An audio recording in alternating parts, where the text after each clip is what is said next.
Khartoum port that could redefine Ethiopia. Asab, the Khartoum port that could redefine Ethiopia's future.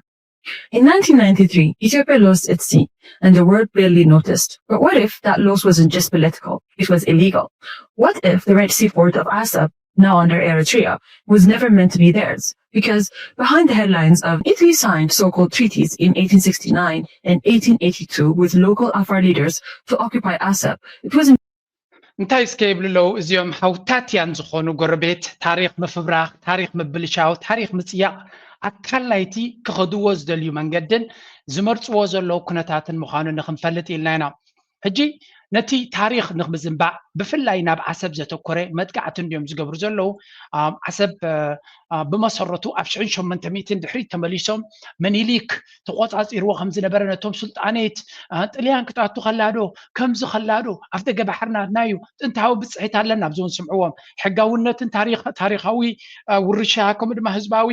ዴሞግራፊክ ዝብል ዘሎ መንግስታት ምንበል ከአፍሪካ ህብረት መተዳደሪያ አንፃር ይሄ ውሳኔ ህጋዊነት ያለው ነው። አሁንስ እንዳሉት 30 ምናምን ዓመታት አልፎታል። ይሄንን ጥያቄ ድጋሚ ሪክሌም ማድረግ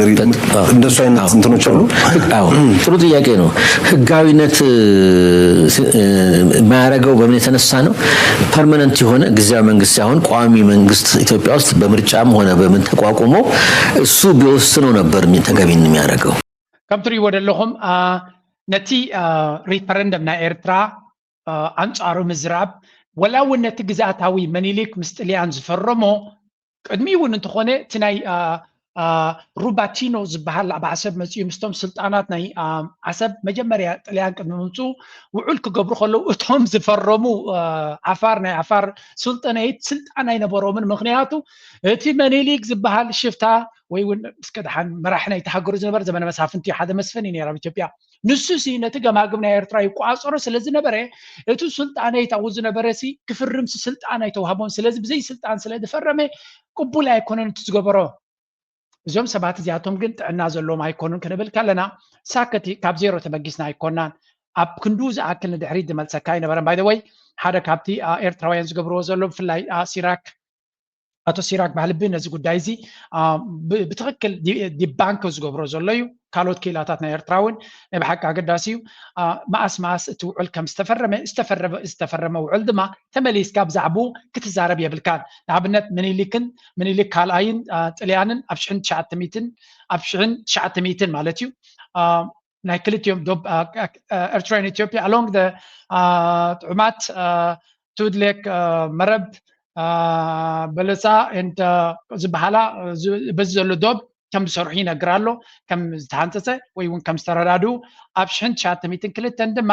ሜሞራንደም ዝተገበረ ማለት እዩ ብሪጣንያ ጥልያን ኢትዮጵያ ማለት እዩ ሪቫይዝድ እቲ ቅድሚ ሕጂ ዝተገበረ ነቲ ዶብ ከም ብሓድሽ ከም ዝገበርዎ ሰቲት ማይጢብ ማዕራብ ይብላሎ ከምኡ ድማ አንበሳ ዝብል ማለት እዩ so with the Kunama tribe remaining in Eritrea ስለዚ ኩናማ ድማ ናብ ኤርትራ ብሔረ ኩናማ ድማ ናብ ኤርትራ ከም ዝኣቱ ኣብ 1908 ድማ ምኒሊክ ካልኣይን ጥልያንን further defined the border between Eritrea and Ethiopia's Tigray province extending southeast parallel to the coast toward French Somaliland ናይ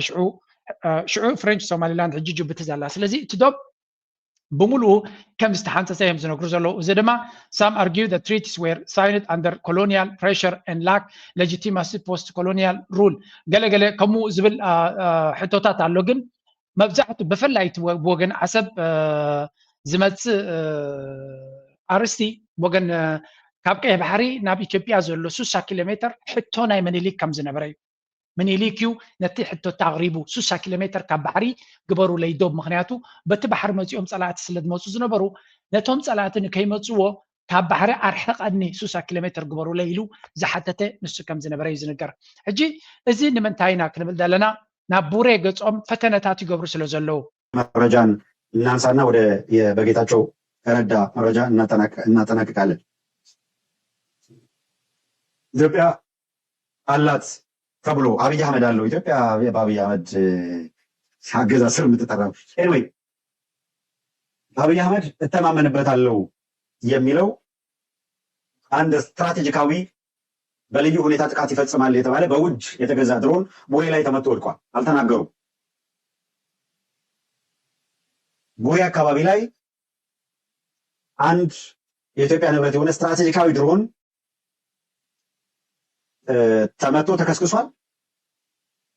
ይሄ ድሮን የተመታና የተከሰከሰው እስካሁን ድረስ በሁለቱም ወገን ዝም ቢሉ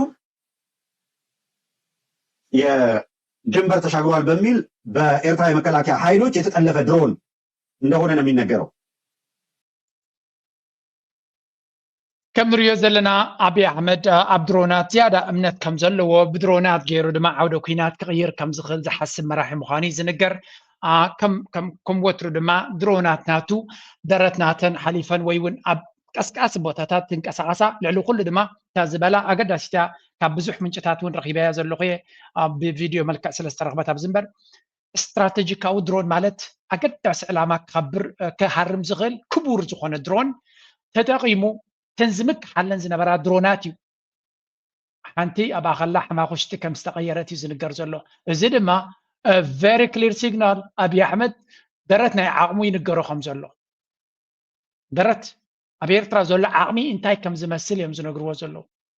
سلازي أبي أحمد قوسي موايتمي اللي زلو يزبال زلو جن إرترا تبغز خونه سيجنال يبولو أنا I think كاب وجن إرترا كاب سرايد مرات كاب جنرالات إرترا يكون كاب منكسي إرترا طريقة نايربش عمل كتيلن نتكنتات كالمير يوزلو هاجر كاك وركاي لولاونت كاك من تلين زبلك كازلو بزح نجر كتجبري خات فتن سوماليا كوم مسجع تماري خم يخم يلنا بكل يغيرو مخنياتو عقمية بلون إثيوبيا تمسيوه نخمكت إرتران كومي كونتن انت مزيخا انت كم زقات مكان فلتنا يس يقبر له يمسك على دبلوماسيا ساعات تقبر علي جن بجاخا نزح حسابك لمنو بلبك ملس قبر وزبهال يلن كوم زبهال يلن إرترا تلمنزلن عبا نزي سبزي قال ما هدمك نقبر له عتزر عربي بلو ملاي نزار عربنينا مخنياتو بلو لاونتنا زرب يلن السبزي نقدين شركنتن ملحسو نحسوت حسوتن حقن كفل زي كل ملحسو لزلون بر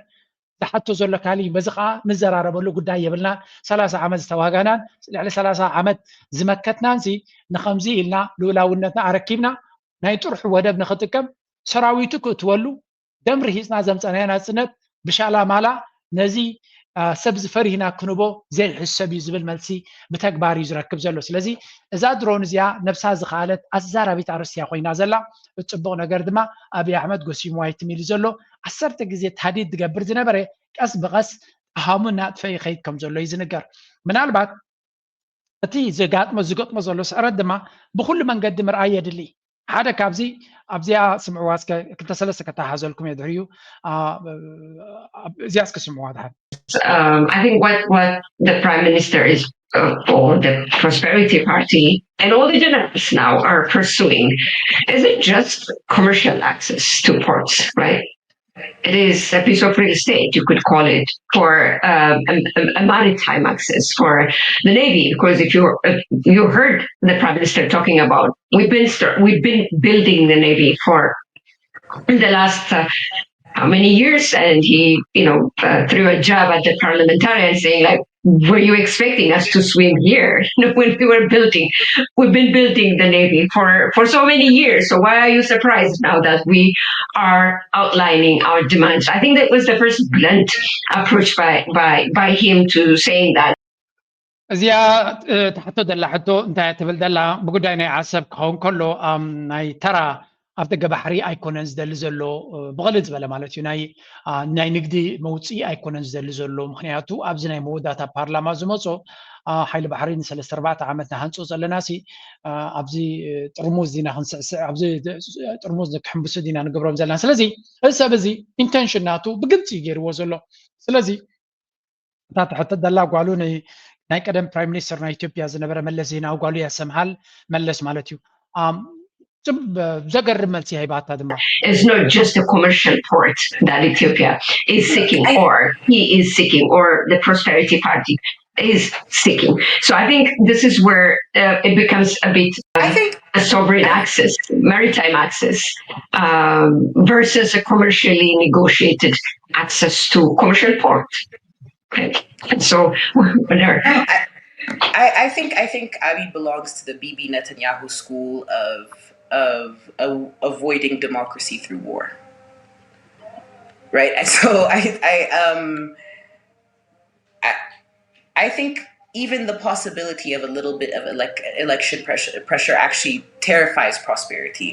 And what they would like to do is either build a populist base again through war, or find a reason or use war as an excuse to postpone elections. Excellent. I mean, أبزح جزية سمعناه زربايو أفتك بحري زبل دراما ناوسخ زخيد زلو أبي أحمد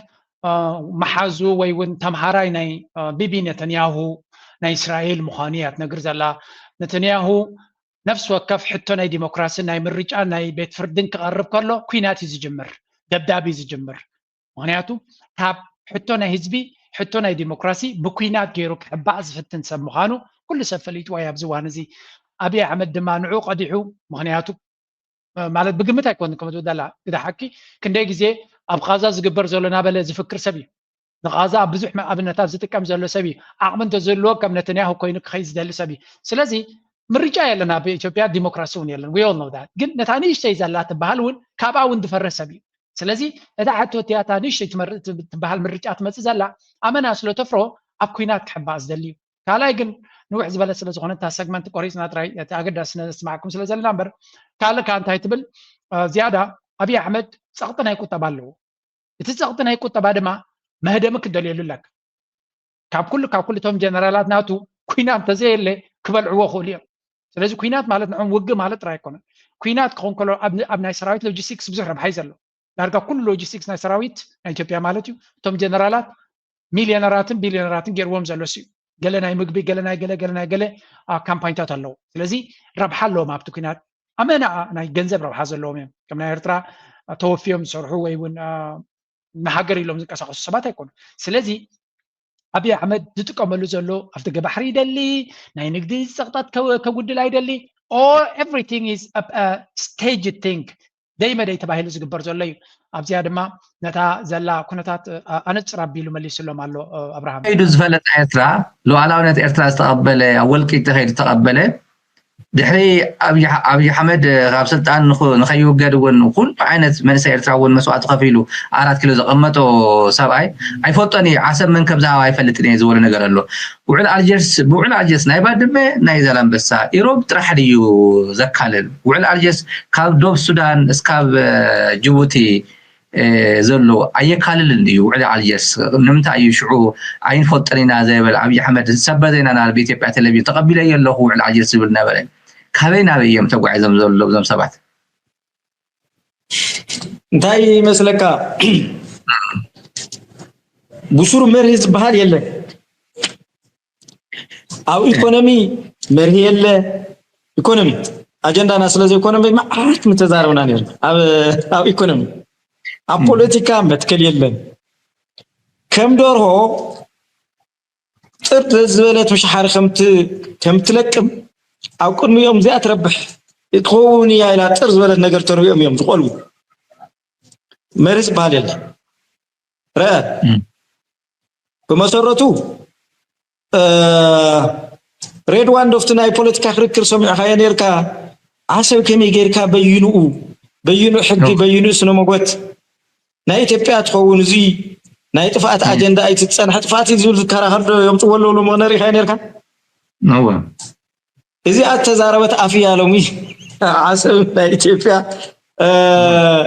اسمعوا له تملكتي اسمع أيها حنش عن تملكتي صبوا يعني يكأي بار أكسس يسطا وساني مان وسنو زي زربا بزح زي سمعنا لازلنا نحن بزح عين جزية نتفعل ناقن ستالين I think أبت ميديا زقبر زلو exactly إذا كم زعنا خو قبر زخل يوزق برجن زيادة ناي ستالين حيلعبي كويني سمعنا نعي نيتوبياويان كسمع زخل بمخانو مهنياتو أودينس ناتو إثيوبياوي تقرأي كهون خلقن basically إثيوبياويان يوم سلازي ناي بحكي حدا كابتي ناي صمدو استراتيجيكاو سرح كبلو زغلانه كم ستالين زعما سلسب أبزي ناي سمين هزبي أتو كيروك سرح مجمارو مس إيرترا زلو زمدنا حيال نكخون مسرحو مغنياتو من البات ابزيا سيجمنت زيا طرا هيبكم باغيرنا افتكال كنسكر سلازخنا نزازر بازيا بززبالص يوم تزاربولا ازخا حدا كابتي اجندا ناي ابي لحن عبد الحريك بكم اجندا ناي ابي كتكونلو زيدل ነገር እንተሎ እዚያ ጉዳይ ዚያ ንሪያ ዘለናይና ተጋሩን ኤርትራውያን ሓደ ዓይነት መረዳእታ ሒዝና ጸላኢና አቢ ኢልና ክንቃለስ ተጀሚሩ he has a big problem ተመሳሳሊ ናይ አምሓራ ድማ ተመሳሳሊ አቢ ጸላኢና ኢሎም ንአቢ ጥራይ አታክ ገብሩ ተጀሚሮም which is exactly what they are doing ተመሳሳሊ ናይ አምሓራ ሚዲያ ደገዘሎ ኩሉ ንኤርትራ ዘዳኽም የለን ኣብ ዝዋን እዚ ኤርትራ ኩሉ መሰል ከም ዘለዎ ነፍሳ ክትከላኸል ኣብ ልዕሊ ድማ ዓቕሚ እውን ኣለዋ ንኣብነት ዝንሪኦ ፀናሕና ብዛዕባ ድሮን ናይ ኤርትራ ወታደራዊ ዓቕሚ ናይ ኤርትራ ብዙሕ ግዜ ይዛረብ ሓይሊ ባሕሪ ናይ ኤርትራ ክሳዕ ክንደይ ኣገዳሲ ተመክሮ ዘለዎን ሓያል ከም ዝኾነን ስለዚ ኩሉ ንዛረቦ ዘለና ብኣምሓራ ዘሎ ህዝቢ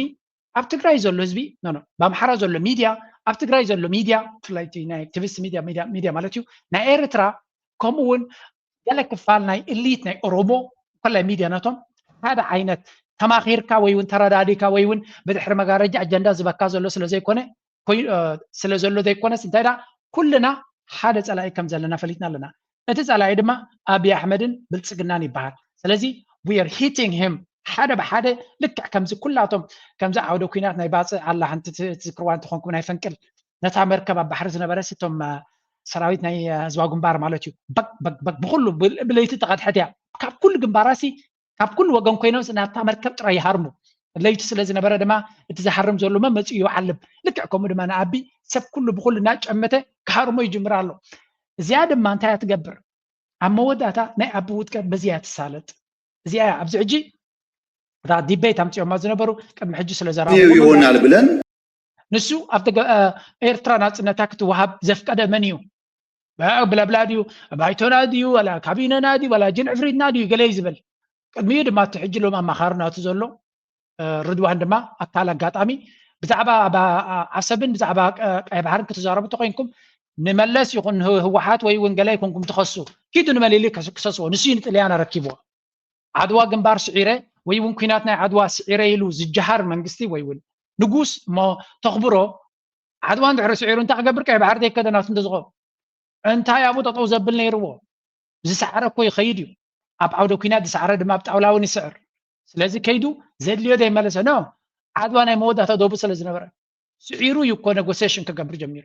ስለዚ ኣብ መወዳእታ እቲ ንሪዮ ዘለና ምትእስሳር ናይቲ ፖለቲካ ኢስ ኣክቹሊ ዋላ ነታ ናይ ዓድዋ ዝብልዋ ዘለዉ እውን ቤላ ገይሮም እዮም ክሃርምዎም ጀሚሮም ዘለዉ ግን ኣብ ድሕሪት ከስማዓኩም እየ ናይ መወዳእታ ከርእየኩም ዝደሊ እዛ ሕጂ ንሪኣ ዘለና ኢና ኣብይ ኣሕመድ ኣብ ዝሓለፈ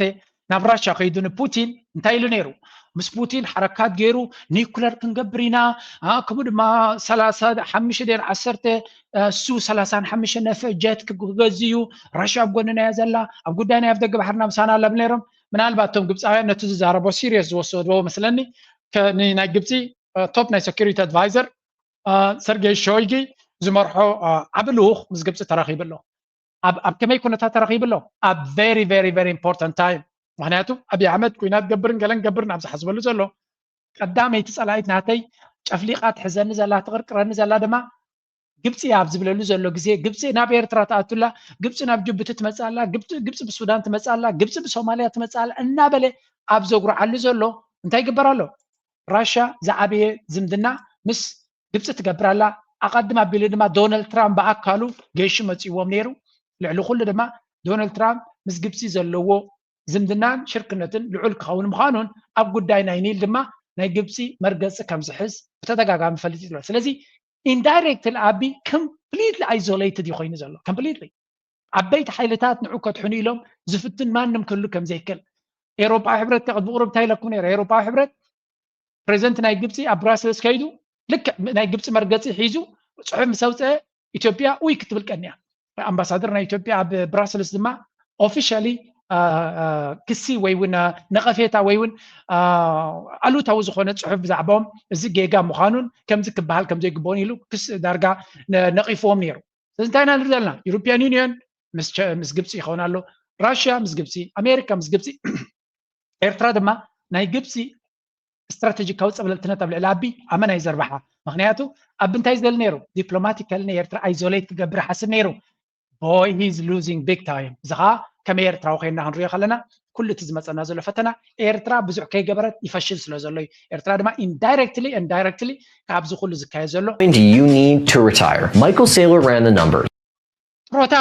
ኣብ ሂወትካ ገንዘብ ሰሪሕካ ንጥሮታ ክትወፅእ ተደሊኻ ኣብ ምንታይ ኢንቨስት ክትገብር ኣለካ እዚኣ ኮንሰፕት እዚኣ እስክስምዕዋ ጥሮታ ንክትወፅእ ክንደይ ቢትኮይን የድልየካ And if Bitcoin keeps growing at just 29% a year, it will hit 13 million per coin by 2045. Sound too optimistic? Bitcoin's already averaged 52% annually over the last 10 years, and that includes 5 crashes, COVID, getting banned in China, and whatever FTX was. So how much should you aim for today? If 3 million sounds like enough to retire by 2045, you only need 0.23 BTC right now. That's $23,000. ከም ትሪእዎ ዘለኹም እዚ ነገር እዚ ኣስተውዒልኩም ደጋጊምኩም ስምዑ BTC right now. That's $23,000. Half the cost of a bachelor's degree, less than a wedding, cheaper than a mid-tier Rolex. It might sound too good to be true or like a Ponzi scheme, but if doing the research, like the hundreds of entrepreneurs and billionaires selling their homes, businesses, and stocks to go all in on Bitcoin still doesn't convince you, come back to this video in 2045. And Michael Saylor እንታይ ዝብለኩም ዘሎ this is not financial advice ግበርዎ ኣይትግበርዎ ንዓኹም ዝምልከት እዩ ዘድሊ መፅናዕቲ ትግበሩ ግን ብቢትኮይን ጥሮታ ወይ እውን ሂወትካ ኣብ ፅቡቅ ፋይናንስ ክትከይድ ተደሊኻ ሓደ ዓብዪ ኢንቨስተር ኣብ ክሪፕቶ ማይክል ሴይለር ዝበሃል ቢትኮይን ኣብ 445 ክንደይ ክኸውን እዩ ዝብል ዘሎ 13.4 ሚሊዮን ክኸውን ከም ዝኽእል ግምት ገምጋብ ሂብሎ he's a very excellent investor እዩ ስለዚ እዚ ቁፅሪ እዚ እንድሕር ኣሚንካዮ ብዙሓት ሰባት ድማ ያምንዎ እዮም ወይ ግምት ተወሲድካ ሎሚ 20,000 ወይ ገለ ኢንቨስት ጌርካ 23,000 ኢንቨስት ጌርካ 0 ክንደይ ቢትኮይን ክትገዛእ ኣለካ ንሱ ድማ ናብ 0.23% ናይ ቢትኮይን ተገዚእ ሓደ ቢትኮይን ኣይኮነን ፍርቂ ቢትኮይን እውን ኣይኮነን ስለዚ ነዚ እንድሕር ጌርካ ኣብ 45 ፅቡቅ ዝኾነ ቁጠባ ክህልወካ ክእል እዩ ዝብል ዘሎ ሓሳብ እየ ዝበኩም ዘለኹ ናትኩም መፅናዕቲ ጌርኩም ዘድሊ ሓበሬታ ወሲድኩም ግበርዎ ኩሉ ግዜ ሓበሬታ ክበኩም ስለ ዝመርፅ እየ ከምዚ ዓይነት ካልኩሌሽንስ ናትኩም ግበሩ ግን ኣገዳሲ ሓበሬታ እዩ ብፍላይ ቢትኮይን ጎዲሉላ ኣብ ዘሎ ድማ ትዕድል ተጠቐሙሉ ክብለኩም ይመርፅ ኤርትራን ሓደሽቲ ምዕባለታት በፂሖምን ኣሎም መንግስቲ ፌደራል ሓይልታት ፀጥታ ትግራይ ናብ ክልል ዓፋር ጥሒሶም ብዝብል ክሲ መንግስቲ ክልል ዓፋር መጥቃዕ ድሮን ከም ዝፈፀመ ዝፍለጥ ኮይኑ ኣዛዚ ኣርሚ 33 ዝኾነ ጀነራል ወልደ ጀወርግስ ሸሪፎም ናብ ዓፋር ኣቲና ዘይኮነስ ኣቦተና እናሃለና ኢና ፀላኢ መጥቃዕ ድሮን ፈፂሙ ክብል ተዛሪበሎም ብምክንያት ኣብቲ ከባቢ ዝተፈጥረ ወድሪ ስዒቦም ልውውጥ ተኽሲ እውን ተፀብፂቡ ዝነበረ ኮይኑ ብስንኩ ድማ ዓፋሮቶት ካብ መረበቶም ተመዛቢሎም ዝብሉ ፀብፀባት ወፂኦም እዮም ነስዒቡ ድማ ሎሚ ዓፋር ቶት ዓድና ማእኸል ዓውደ ውግእ ኣይትኸውን እያ ዝብል ሓያል ህዝባዊ ተቃውሞ ተወሊዕሎም እቲ ኣብ ክልል ዓፋር ተወሊዕ ዘሎ ህዝባዊ ናዕቢ ብቐንዱም እንታይ ኢና ንርኢ ዘለና ኣብዚ እቲ ናይ ዓፋር ክልል ዓፋር ዝግበር ዘሎ ሓበሬታ ወይ እውን ተቃውሞ ተላዒሉ ዝበሃል ዘሎ መጀመርያ ክልል ዓፋር ዓውደ ኩናት ክኸውን ዝመረፀ ኣብይ ኣሕመድ እዩ ንክልል ዓፋር ናይ ዓውደ ኩናት ገይሩ ናይ ፖለቲካ ናይ ዓፋር ዝገብር ዘሎ ኣብይ ኣሕመድ ምዃኑ ዘጠራጥር ኣይኮነ ኤርትራ ኣጀንዳ ናይ ዓፋር ሃሊዋ ኣይፈልጥን እዩ ስለዚ መፀት ሓደ እቲ ኩነታት ግን ክትምክቶ ወይ እውን ግብረ መልሲ ንክትህብ ተገዲዳ ከም ዘላ ማንም ዝስሕቶ ኣይኮነን ግን ኣብ ትግራይ ዘሎ ኩነታት እዩ ዝያዳ እቲ ሓደጋ ዝፈጥር ዘሎ ኣብዚ ሕጂ እንታይ ዝብል ኣሎ ነቲ ኩናት ዳርጋ እናተኣተወ ይኸይድ ከም ዘሎ እቲ ኩናት ካብ ግዜ ናብ ግዜ ቢቢሲ እንኮላይ ሓደ ሪፖርት ገይሮም ነይሮም እቲ ኩናት ይቐርብ ከም ዘሎ ቅድሚ ሕጂ ዘጋጠመሉ ኣጀማምራ ናይ ኩናት ተመሳሳለ ምልክት ይረአ ከም ዘሎ እዮም ዝነግሩ ዘለው ዋላ ኣብቲ ሓንቲ ጋዜጠኛ ዝበለቶ ልክዕ ነታ ናይ 2020 ዝረኣናያ ኩነታት እትመስል ፕሌይቡክ ታ ፕሌይቡክ ስትድገማላ እዮም ዝብሉ ዘለው ኣብዚ ስምዕዎም ዋላ I think I'm often wondering thinking out loud about the ethics of forecasting war. Because we the way things are headed up now, it feels like we are almost in a loop. I see similar kind of media narrative that led in the run-up to the 2020 outbreak of the war. And there's that almost unavoidable eagerness to be able to see that a war is about to interrupt, so to erupt. And I often find myself questioning what is the ethics of forecasting. انتايم زبل زلو تي حتى بحفشات زربات conversation إذا حجين رياض لنا عب إسرع إسرع حمشتن أبزوان زر زلو ملكت عب إسرع إسرع كويناتنا يتقرأي قد بمجمارو مزقات أمي انتاي فللي علو أبزي أسمع واضحا بروباغندا صليت حسابات في مجمعات طبناتنا يتقرأي تلاعب وما تجميرنا إلى نعمل بدهم تعطي زغل على نسأل سلام هوناتو سلام بمنتهي يزرق بصرفي سلام بمنتهي يزرق بوليتيكا زنبرة ጦርነት ዘምረሐ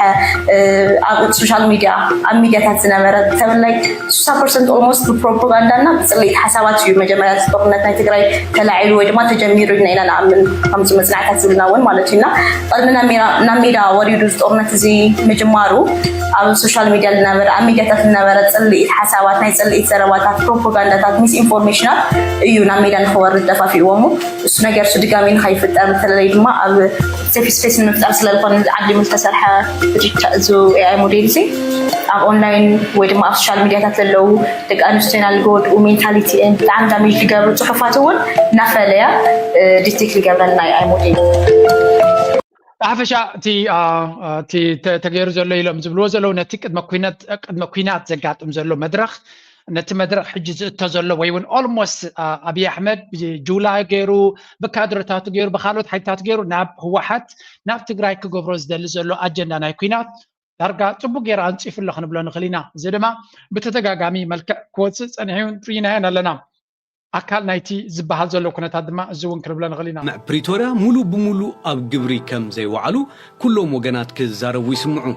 ተመዛበልቲ ዘይምምላሶም በቲ መዘጋጀትና ለመውጋት እንመጣላለን 4 ኪሎ የሚል በትቢት የተሞላ ነገር ነው ያ ምን እንዳደረሰ የምናውቀው ነው ህዝብ አለቀ በእነሱም አንደበት 1 ሚሊዮን ትግራዊ ህዝብ አልቋል አሁን ደግሞ ለመለወጥ የታሰቡ ነው ማን ያህል አይቆም አሁን ሚሊዮን ፈጅቶብናል ብሎ ከተሸነፉ ከተመለሱ በኋላ አሁን እንደገና ከማጋር መሞዳሞድ አለ ከሻዕቢያ ጋር አብሮ መቆምና ጥምዶ ማለት እንደ በሬ መጠመድ ነው አሉ ተሰንጠይቅ ተቀናይቶ መስራት ይሄነት አካሄድ አለ ይሄ ስህተት ነው ስለዚህ እምበኣር ከምዚ ንሪኦ ዘለና ብተደጋጋሚ ሓደ ነገር እናበርሀ ይመፅእ ኣሎ እዞም ሰባት እዚኣቶም ኣብ ልዕሊ ትግራይ ክገብርዎ ዝኽእሉ ኩነታት ነቶም ተጋሩ ኦልሞስት ቅድሚ ሕጂ ካብ ዝሓለፈ ጌጋ ተማሂርና ክብሉ ተኮይኖም ኣላይመንት ናቶም ክሕይሉ ይግባእ እንታይ ማለት እዩ እቲ ህዝቢ ዝመፅእ ዘሎ ሓደጋ ቅድሚ 5 ዓመት ዘጋጠመ ኣንቢቡ ሓድነቱ ክሕይል ጥምረቱ ክሕይል ይግባእ ስለምንታይ otherwise ኣብይ ኣሕመድ ፈቓቕ እንድሕር ገዲፍካሉ ብኮን ተገዲፍካሉ he is coming for you and this time ድሮን ኣለኒ ኢሉ ዝጀሃር of course ተን ድሮናት ናቱ ንሪአን ስለ ዘለና ውፅኢታውነት ናተን ሓደጋ ክገብራ ይክእላንን ማለት ኣይኮነን ፀገም ክፈጥራ ይክእላንን ማለት ኣይኮነን ግን ዝያዳ ንተጋሩ ፀገም ኮይንዎም ዘሎ ኣብዚ ብርሃነ ሓዳሽ ቪድዮ ዝገበራ ክንሰምዓ ኢና ኣይተባሂሎም ዝተገለጹ ከባብታት ናብ ትግራይ ከም ዘይተመለሱ ዝገልጽ ክስታት በአንጻሩ ሕወሓት ዕድቆ ይፈትሐን ተወሳኺ ሰራዊት የሰልጥነሎ ተፈናቀልቲ ናብ መረበቶም ከይምለሱ የተዓናቀፈሎ ዝብል ክስታት ካብ ፌደራል መንግስቲ ይስማዕ ክልቲኦም ወገናት ኣብ ዘይምፍጻም ስምምዓት ፕሪቶርያ ንሓድሕዶም ክካሰሱ ዓመታት ተቆፂሮም ኣለው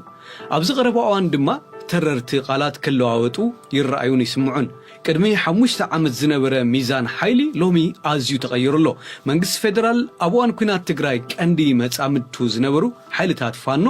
ኣብዚ እዋን ኣንጻሩ ክዋግኡ ካብ ዝጅምሩ 2 ዓመታት ከም ዝመልኦም ይፍለጥ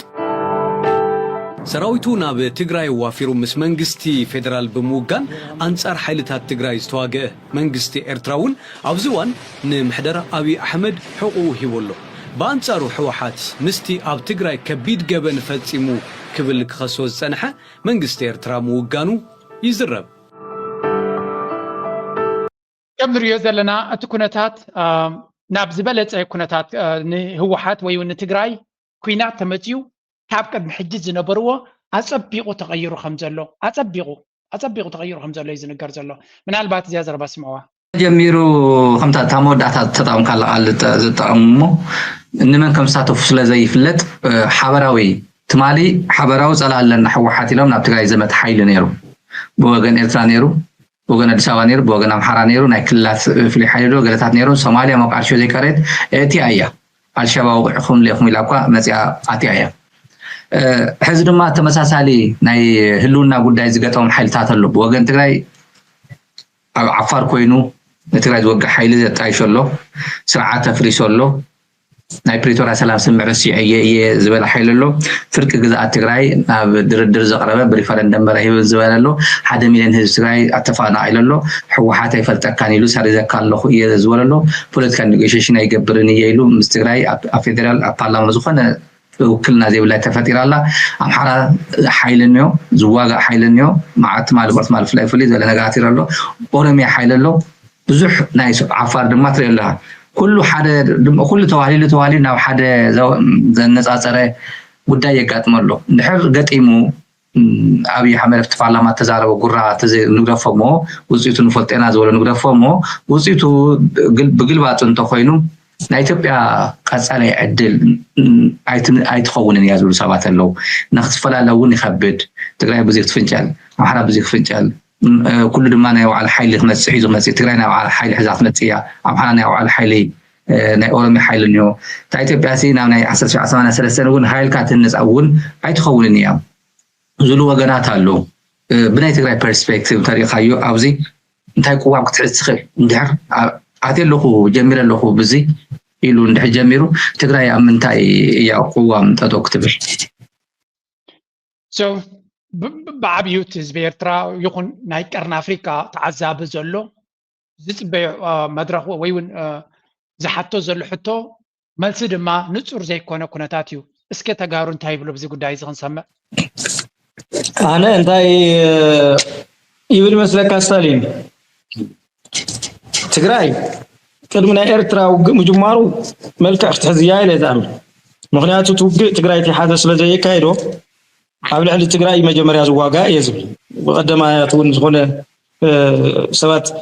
ከብሉ ከለዉ እዚ እዩ ናተይ እምነት ናይ መጀመርያ ንትግራይ ከቀድም ኢኻ ኢልካ ተኣምን ንትግራይ እየ ዝቐድም እየ ዝብል ኣነ ንኤርትራ ኮንቴይን ብምግባር ንግዚኡ ዋላ ናይ ውሽጢ ጉዳይ እየ ዝፈትሕ ዘለኹ ዓለም ኤርትራ ጣልቃ ከይተኣትወኒ ኢዳ ትሕዝለይ ولا وقع وجنا له مالتي سلا زي حفر ولا وقع على وجنا له كونتين غيرن توسنوان ناي تግራይ ጉዳይ እዩ መልካ ከተሕዝኩም ኮሪ ለዛምን ስለዚ ትግራይ መንጎኛ ዲያ ትከውንስ ስመን ያትከውን ዝብል ሕቶ ብዙሕ ግዜ ምስ عرفتنا ونكراخرولنا ني calculated neutrality ገለ ዝብል ብዙሕ ግዜ ስለነውጓሉ ሳውንድ ሰምዖ ትኸውን ኢኻ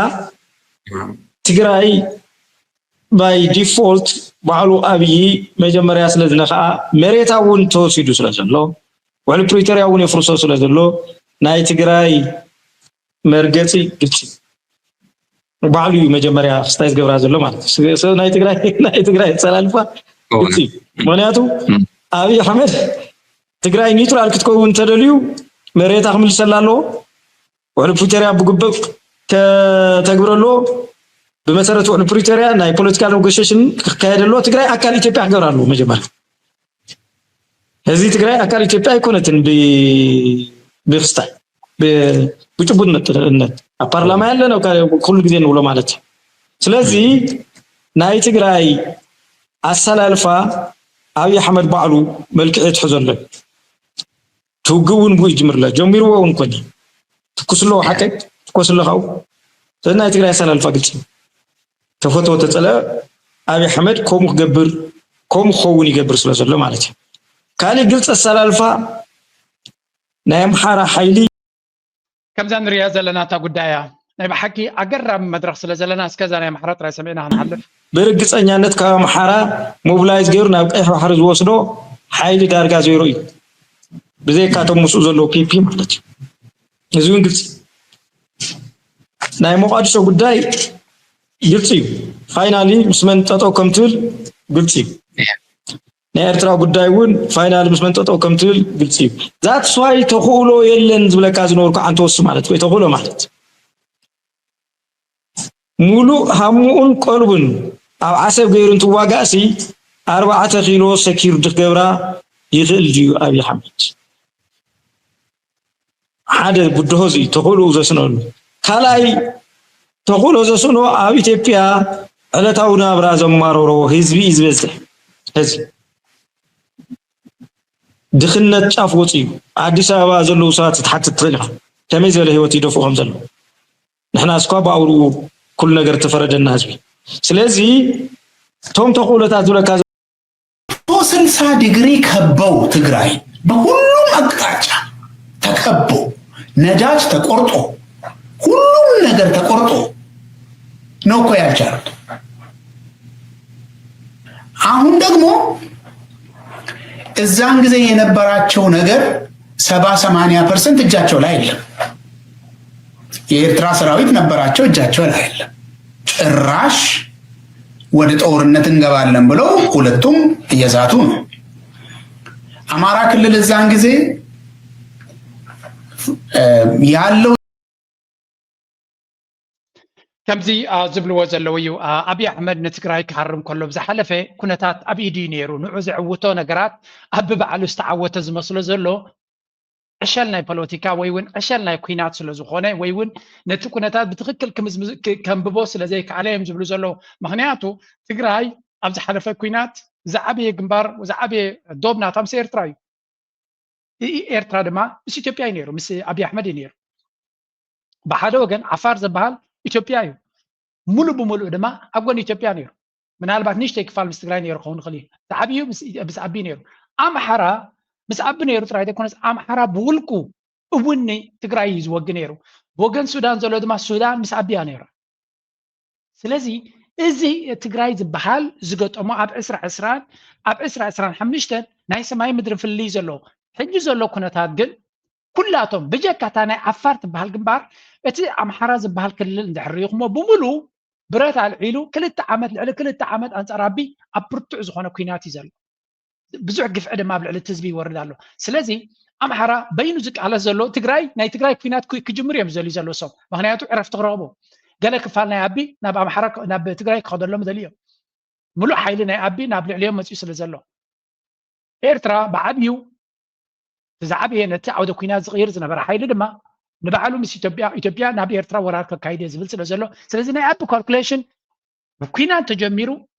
ሕማቕ ንኣቢ ማለት እዩ እንተዘይጀሚሩ ሕማቕ ክልቲኡ ሕማቕ እዩ ዓይነይቲ ሕማቕ ትመርፅ እያ ኮይናቱ ዘለና ኣቢ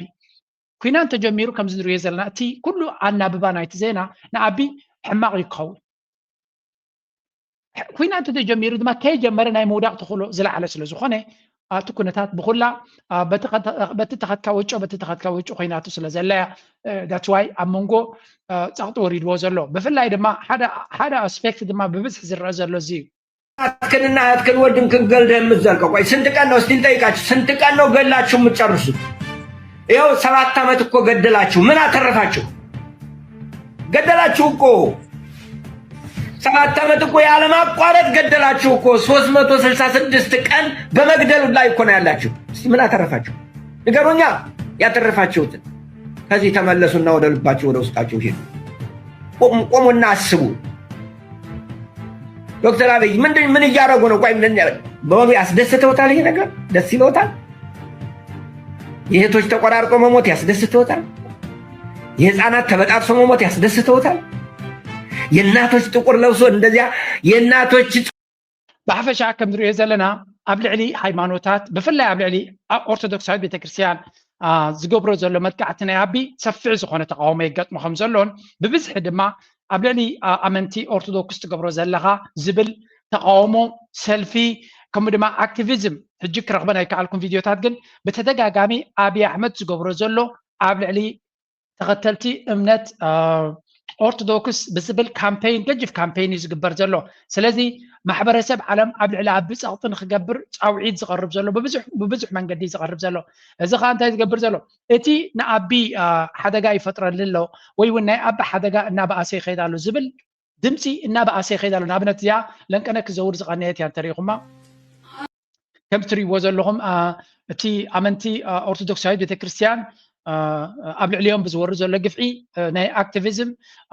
كامبين جيروم نيروم شمعة يبرهو لو سليم كده أنت خدينهم بإنجليش بزح عينة منسيات أفتفل عليه مدرخات بجرمن بقانق إنجليش جيرة بكون الله بكلم زي 5 سالكم أبي أحمد قبل عليه حزبي زقبرو زول قفعي بمبال زور زول سلازي ولا ميديا بزع بازك الزارب جميرو اللي قبل على محراز قبر زول قال أنا جرك قبر له قبل على أبي pressure كورد له nobody knows exactly أنت عينة pressure يكون أبي تخ قبر له خلال له قال أنا جر أنت زي تغيرو أزز خيز له كنتات ما مليسو نتي situation نابا أسوي خير له سلزي something needs to happen زبل زربا ببز إحنا سمع لنا عمودة تاجن نعبي مني تتوقبله مني تقطخ قبر له متبحبر السبع عالم ني كنتاتنا يا محرا كنتاتنا إثيوبيا تغلى الله شلل زجاب زيو سلزي I think تي situation ولا كوا تعويت قبرت له تقطن خبر حتوتات يقرب تله كندوز أكل تجدي سنة كداينا إثيوبيا أتوقعيبو في اللي نزنا يا محرا زلوا كنتات كفتحي له سعرنا عبي زخوني يكون سقم تكوز زلوا زغل حيلي أي تراينا له so this is already by itself its establishment نعيد الجف كم that the international community is not really putting pressure on who and how would you have wanted them to wade into the situation if there can be some way of stopping the incessant attacks and fights between the forces and government and of course the regions? Yeah, so if we take an example of the Pretoria agreement, and there were a series of negotiations that were ongoing in other problems, African pressure on the different stakeholders who ended up being present, even if we know Amaras, Afar, and other also like Eritrea, Djibouti, Sudan, all these have involved one way or the other in the 2-year war during the Northern Ethiopian War, but they were not involved during the solution. But what is very peculiar is that when you push African problems to African solutions, whereas when it comes to African resources, when it comes to debt restructuring, when it comes to how you rule your country, all these countries, whether Western powers, generally global. بحفشة انتايو تي زارب زلو أبي أحمد تغطخ قبر لولو بفلاي دما قداينا إثيوبيا زخون زلو أبا محراز قبر زلو أب سمين إثيوبيا زقبر زلو تغطن من كقبر تخل بخميكا كتعرفو تخل زبل حدا كابتي بزوع زارب عرسيو أب قداينا يتقرأي كون كله تي كنتات أبي security council يخون أب كالي بزوع كزر بلون ديبيت كقبرلون ميديا دما بالصفحة كتعفلو ترايو أبز قداي زكون كله جن أبزنا يا محرا بفتسم سقطايهم هيبا مزلو قداينا يا محرا دما كم تزدل لي attention أي رخبا that's why أنزانا يا محرا أنا يزب محرا أصبغوا كبيدو زلو زبحال زلو ولا ونتو كوينات جيوون انتقون أبا محرا زكاية زلو كوينات بزحات stakeholders كابون أبو إرترا أب قداينا يا محرا إذا أتي الله زبل بجاكنا أبن كادرتاتون كان نقر يلا زرس لزي اللي تجارو يدوم إنتي مالو ويكا هو حتى يدل يتيلز بحالون زي مسليو انتلو طبعا مالسي كسبجي تراي نغير يلا سودان إذا أتي الله ويجبس إذا أتي الله بحالون زر نغير يلا سلازي قداينا أمحرا بفلاي أبي أحمد قبل على حزبو قبل على حزب أمحرا زغبر زلي سلازي أفريكان يونيون ويون كانوا تكالات جلس قمت كوزا ويون جلس أخذ جبرة مخالا نيرا مغنياتو نفسحتها قراتو كي تبلت خليقة نعبق أخذ جبرة لمخالك بغليلو بدقوما زنبر زلو سرعة سلزخونه بوغير كاتو كتب لهم حالكا جن for whatever reason شلل لهم مالو ቁተን የጦር መሳሪያ ለፋኖ እያስረከቡ ባሉበት በዚህ ጊዜ አብይ አህመድ ራሷን ከቻለች ሀገር ጋር ያውም ለ30 ዓመታት ከፍተኛ ዝግጅት ካደረገች ሀገር ጋር ጀቶችና ድሮኖች ብሎም ሚሳኤሎችን ከታጠቀችው ኤርትራ ጋር ጦርነት ለመክፈት አቅዶ እየተንቀሳቀሰ ይገኛል። ሌላው አስገራሚና የአብይ አህመድን ብሎም ደግሞ የአገዛዙ ፕሮፓጋንዳ ማሽኖችን ያስደነገጠው የትግራይ TDF አባል የተናገረው ንግግር ሰሜና بحفشة أنت يوم زبلو زلو أبي أحمد مسير تراي واتس أكاني زبلو ببزح من قديم الأخت زمت زلو إيرترا حيال هجريا مغنياتو سراويتكا مسفانو قيدو نفانو كاب ترى اتوق ناب حيالو تدروا عمن القول بروتو ناركبه زبس عند حرقينو مسير ترا حيال زخنو تدروا عقم زلوان تاريخ زلوان تمكرو زلوان كقدم زخل عقمية بالكان بقمت قالوا شعبيا حج زبلوها زلو بعلم يوم نهو واحد درون اعتقاد بخمزة لخا كله جميرة مالو ዛ ሕቶ ናይ ድሮን ትበሃል ኩሉ ግዜ ናብ ኤርትራ ኣላጊብካ ምክሳስን ምጥቃዕን ሓንቲ ንብርቲ ኩነታት ኮይና ዘላ እንድያ ስለዚ ንህወሓት ድሮን ይዕጢቕዎ ኣሎ ዝብል ገለ ፕሮፓጋንዲስት ናይ ህወሓት እውን ዝብልዎ ዘለው እዩ ስለዚ ካብ ሻዕብያ ዝመፀ ህወሓት ድሮን ሒዙ ከም ዘሎ ዝብል እቲ ፋኖ ንባዕሉ ነዚ ኩነታት እዚ ኣሻፈረይ ክብሎ ኢና ንርኢ ዘለና ኦፍ ኮርስ ናይ ፕሮፓጋንዳ ኩናት ስለ ዝኾነ እቲ ፕሮፓጋንዳ በዓሉታ ክንጠቕሶ ይንኽእል ኢና it has to be part of it ኤርትራ ብወግዓዊ መንገዲ ኣይትዛረቦን እያ ዘላ ግን ኣብዚ ሓለፈ እቲ ቴማ ናይ ድሮናት ብተደጋጋሚ ክመለስ ኢና ንሪኦ ዘለና ኣብዚ እውን ተመሳሳሊ ርእሲ መፅኡ ነይሩ ተሰሚዖም ነዚ ናይ ሻዕብያ ፕላን መንገዲ ብምስራግ ድማ ህወሓት ይኽሰስ እዩ ዘሎ ኣማኻሪ ጉዳያት ምብራቕ ኣፍሪቃን ቀዳማይ ሚኒስትር ኣብይ ኣሕመድ ዝኾነ ኣቶ ጌታቸው ኮይኖም ናብ ክልል ሓይልታት ቲፒኤፍ መንግስቲ ፌደራል መጥቃዕ ድሮን ብምፍፃም ንስምምዕነት ፕሪቶሪያ ሙሉእ ብሙሉእ ጥሒስዎ እዩ ክብል እዩ ብትርክ ይስዎም እዚ ከምዚ ኢሉ እንከሎ ድማ ዋንነታ ናይ መንግስቲ ኢትዮጵያ ዝኾነት ድሮን ኣብ ዶባት ተወቂዓ ወዲቓ ዝብል ዜና እውን ተሰሚዑ ኣሎ ኣብ ዶባት ኢትዮጵያን ኤርትራን ትዘውርን ሓበሬታ ትእክብን ዝነበረ ዝተባሃለ ድሮን ተወቂዓ ወዲቓ ዝብሉ ፀብፀባት ወፂኦም ኣሎ ኣሰናዳይ ዛራ ሚዳን ደጋፊ ጽምዶን ዝኾነ ኣብ በፂሕኒ ዝበሉ ሓበሬታ ከም ዘመላኽቶም እንትኮይኑ እታ ድሮን ብወገን ክልል ዓፋር ዶብ ኢትዮጵያን ኤርትራን እያ ተወቂዓ ወዲቓ ኢሎም ብቴክኒካዊ ጉዳይ ከም ዘይኮነት ዝገልጹ ጋዜጠኛ መን ሃሪሙ ከም ዘወደቓ ግን ይገለጸን ቴክኒካል ችግር ነው አየራል ይልማን ጠይቁት እስቲ ድንበር አካባቢ የወደቀው ድሮን ምን ሆኖ ነው በሉት ቴክኒካል ነው ሐጂ ኢብራሂም ለመምታት ሄደ ነው ድንበር ዓፋር ድንበር ወደ ማዶ አታቆም ጆሎኬት አታረገው ይልማን ጠይቁት እስቲ ድንበር አካባቢ ጽምዶን ዝኾነ ከም ንሪኦ ዘለና እቲ ኩነታት ክሳዕ ክንደይ እናተሓላለኸ ይኸይድ ከም ዘሎን ግን ስቲል እቲ ስነ መጎት ካብ ኤርትራ እውን ተሰደደ ሓበሬታ ምዃኑ ዝንገር ግን ኣብ ባይታ ዝዝረብ ዘሎ ድማ እንታይ ይሓስብ ከም ዘሎ ፍሉጥ እዩ ብይጥ ወዲኦም ኣሎ ስምምዕነት ወዲኦም ኣሎ ማለት እዩ ዘመቻ እዚ ብፍሉይ ኣማኻሪነት ዝመርሖ ጻድቃን እዩ ኣብ ትሕቲ ጻድቃን ድማ ናይ ትግራይ ናይ ሳንድ ሞዴል ናይ መእተው ናይ መውፂ ብፍሉይ ኣመራርሓ ኮይኑ ብኣብይ ኣሕመድ ተመዘሎ መንጋግ እዩ ዮሃንስ መንጋግ መጽኤ ኣፍቱ ዝምጻእ እየ መጽኤ ኣፍቱ ኮንፈረንስ ዋን መጽኤ ሓሳበይ ግልጽ ነይሩ ናይ ማዕተሓተነ እንተኾንካ ትግራይ ህዝቢ ትግራይ ተኸዲዑ በቃ ተኸዲዑ ጠቕሊሉ ተኸዲዑ ዘይኮነስ ብቀላ ተፈፂሙሉ ብጭብራፍ ተገሪፉ ይናተ እኳ መን ይገሪፍዎ ካብ መዓዝ ጀሚሩ ኣዋን ሃይለማርያም ንምንታይ ተጋሩ ጎንደር እዚ እቲ ጆን መንጋግ ዝበሃል ዘሎ ናብቲ ኩናት ክመርሕ ዓብዪ መዚዝዎ ዘሎ ሰብ ማለት እዩ ስለዚ እቲ ዘሎ ኩነታት ክሳዕ ክንደይ ዝተኣሳሰረ ምዃኑ ብፍላይ ድማ ኣብ ሴኪሪቲ ናይ ትግራይ ክሳዕ ክንደይ ፀገም ወሪዱ ከም ዘሎ ትግራይ ድማ ከቢድ ብድሆ ወዲቕዋ ኣሎ እዩ ዝበሃል ዘሎ ኣብ ትግራይ ነቶም ሓፁራት ነቶም ቀይሕ መስመራት ዝሕሊ ኣካል ወይም ትካል የለን እንተሃልዩ ድማ ስርሑ ይሰርሕ የለን ማለት እዩ እንተሃልዩ ድማ ስርሑ ይሰርሕ የለን ማለት እዩ እዚ ሕዚ ገጢሙና ዘሎ ኩናት ደብል ፌስ እዩ ሓደ ብሄር ተኮር እዩ ብሄር ተኮር ከም ትግራይ ከም ተጋሩ ማለት እዩ ከም ተጋሩ ዝገጠመና ከቢድ ሓደጋ እዩ ሓደ ማለት እዩ እቲ ካልኣይ ድማ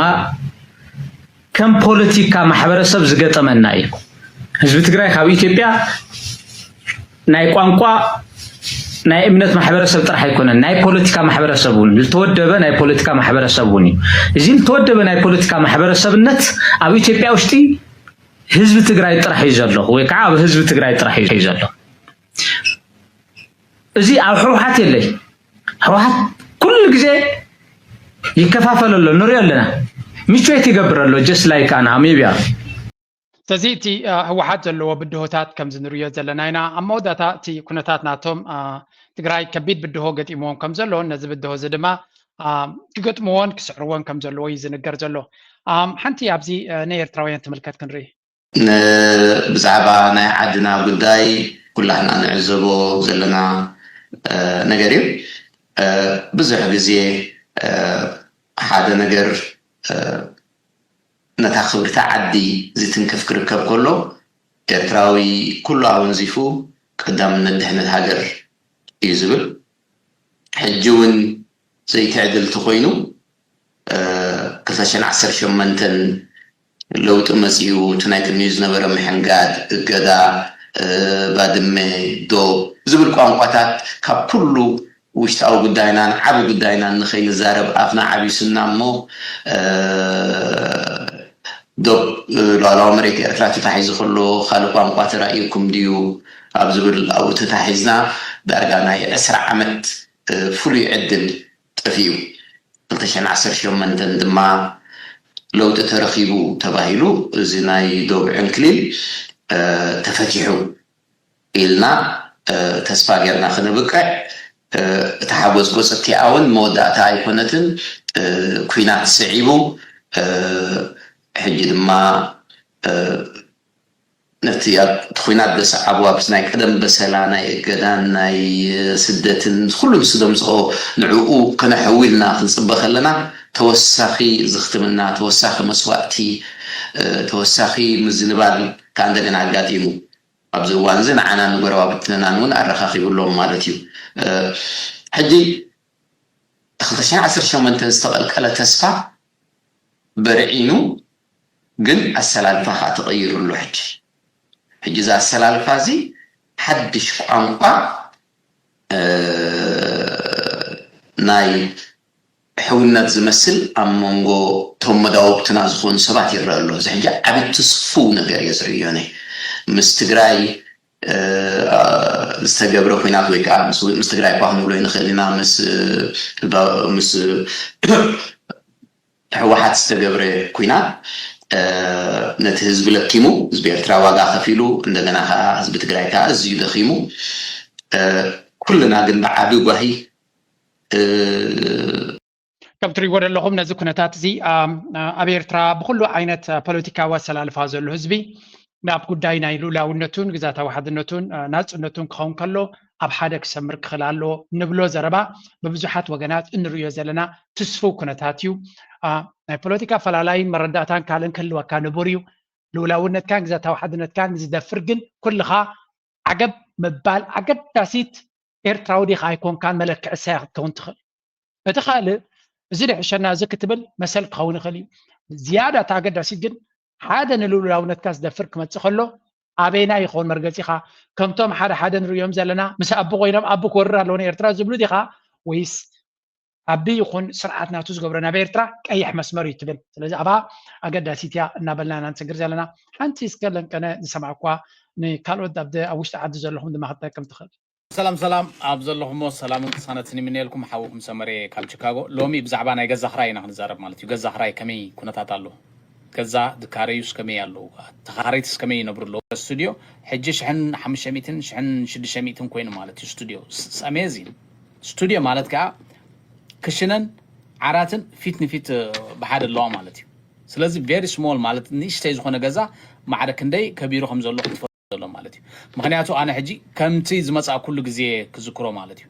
እቲ ኣነ ዝመፃ ኩሉ ግዜ 600 ዝነበረ ስቱድዮ ሕጂ 1500 1600 ኮይኑ ማለት እዩ ስቱድዮ ሓንቲ ክፍሊ ኣፓርታማ ሓንቲ ክፍሊ ዘላታ ስቱድዮ እያ ትበሃል 600 700 ዝነበረ ናብ 1400 500 ማለት እዩ ልዕሊ ዕፅፊ ደረጃ ከይድ ኣሎ እዚ ከዓ እዚ ዝቕባበ ዝበሃል መንሃር ናይ ዋጋታት ብፍላይ ኣሜሪካ ቺካጎ ኤርያ ኣብ ኣትላንታ ቺካጎ ኢሊኖይ ከባቢ እዩ ዝዛረብ ዘሎ ንሱ ኣብ ኣሜሪካ ዘሎ እዩ እንታይ ንኽብለኩም ኢለ ነገራት ክሳዕ ክንደይ ከቢሮም ከም ዘለዉ ሂወት ክሳዕ ክንደይ ደሞዝ ክንዱ ወሲኹ ዶ እንተልካዮ ነው ኣብሶሉትሊ ኖት ስለዚ ብፍላይ ኣብ ኣሜሪካ ከምኡ ድማ ኣብ ካናዳ ዝተረኣየ ምንሃር ዋጋ ናይ ገዛውቲ ኣብ ካልእ ኤውሮጳ እንኩም ኣብ ጀርመን ተመሳሳሊ ኣብ ካልእ ኤውሮጳታት እውን ኣብ ስዊስ እኳ ክብል ኣይክእልን እየ ምክንያቱ ክንዱ ዝኣክል ኢንፍሌሽን የለን ኣብዚ ዓዲ ኦልሞስት ናብ 1% ዲገለ እዩ ዘሎ ዳርጋቲ ምንሃር ዋጋታት ድሩትነት ኣለዎ ኣብዚ ዓዲ ወላ ኣብ ግዜ ኮቪድ ገለ ጀሚሩ ነይሩ ግን ተመሊሱ እዩ ዝበሃል ኢንፋክት ዲፍሌሽነሪ ፀገም ከይመፅእ እውን ይበሃል ኣሎ ኣብዚ እንታይ ማለት መናብሮ ክሳዕ ክንደይ ንሰብ ከቢድዎ ከም ዘሎን ኣሜሪካ ክትከይድ ኣብዚ ኤውሮጳ ቀደም ኣሜሪካ ከይድካ ምቾት ዝመስለካ ዝነበረ ቲንክ ኣገይን ንካናዳ ከይድካ ፅቡቅ ዕድላ ዘሎ ዝመስለካ ዝነበረ ደጊምካ ሕሰበሉ ኣስተውዒልካ ምስቶም ኣብኡ ዘለዉ ብስምዒት ዝዛረቡ ዘይኮነ ኣስተውዒሎም ዝዛረቡ ትክክል ሓበሬታ ዝቡ ምክሪ ካብኦም ውሰዱ ኢና ንብል ዘለና ናይ ሎሚ ኣርእስቲ ኣብዚ ክንውዲና ላይክ ግበሩ ሸር ግበሩ ነዛ ሓውና ድማ ሓሳቡ ንካልኦት መለበሚ ክኸውን ዝነገረ ድማ ኣገናዕ ይብሎ ከምዚ ዓይነት ሓቂ ምዝራብ ኣገዳሲ ኣነ ስዊስ ስለ ዝቕመጥ ንስዊስ ከፀባበቃላ እንታይ ትገብረላ ሓቂ ክነግረካ እዩ ዘለ ኣብ ጉግል ኣቲኻ ክትረክቦ ክትክእል ኣለካ ሓበሬታ ኢንፍሌሽን ኣብ ስዊስ ኣበይ ኣሎ ኣብ ጉግል ኣቲኻ ፕሩፍ ክትገብሮ ክትክእል ኣለካ سئل كاد نزيله بلا كوي زلو يوكي حماق الله كندا حماق الله زبل حبريتان تقريبا كومي كون زلو زبلون اللو ني يوكي بقى عدون كوين ومس كلا خلو لا هاي that very sad بزخونه هجي ابزك ودينا ابقال يرغبنا تصبغون من لكم ثانك يو لومن كمالين روادينا عقبين قارين تمالين لومن تمالين روادينا عقبين قارين أبزناتنا بطري أبزناتنا منبار دحر حصاد نفسار بخارينا التكبار تمالين لومن